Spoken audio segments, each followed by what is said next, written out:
সকলকে স্বাগত জানাই সাথী টিভির পক্ষ থেকে। আমি এসেছি ভগবানগোলা পীরতলা। আমাদের ইচ্ছা ডানার একটা প্রোগ্রাম চলছে, সেইখানে এখানে বিনা পয়সার বাজার হয়। আপনি দেখুন, এখানে বিনা পয়সার বাজার অনেকে নিচ্ছে। তবে আপনাদেরকে অনুরোধ করব, বিনা পয়সা বাজার বলতে আপনারা এই পুরাতন যে কাপড় জামাগুলো আপনাদের বাড়িতে যে রয়ে থাকে, সেগুলো হয়তো অপচয় হয়ে থাকে এবং আলমারিতে নষ্ট হয়ে পড়ে পড়ে,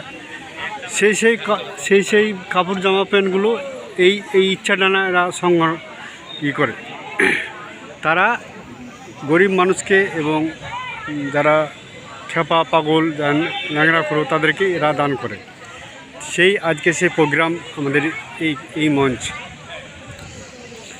তো আমি এটা জানাতে চাইছি, যদি আপনাদের বাড়িতে কাউরের এরকম জামা প্যান্ট থাকে এবং দেওয়ার ইচ্ছুক থাকে, তো সাথী টিভির পর্দায় আমার ফোন নাম্বার থাকবে। ওই নাম্বারে আপনারা অবশ্যই যোগাযোগ করবেন এবং আপনারা ফোন করলেই আমরা যদি জামা প্যান্ট আপনারা ইচ্ছুক দেওয়ার থাকে, তো আমরা ওই জামা প্যান্টগুলো আপনাদের বাড়ি থেকে সংগ্রহ করব। অনেক অনেক ধন্যবাদ।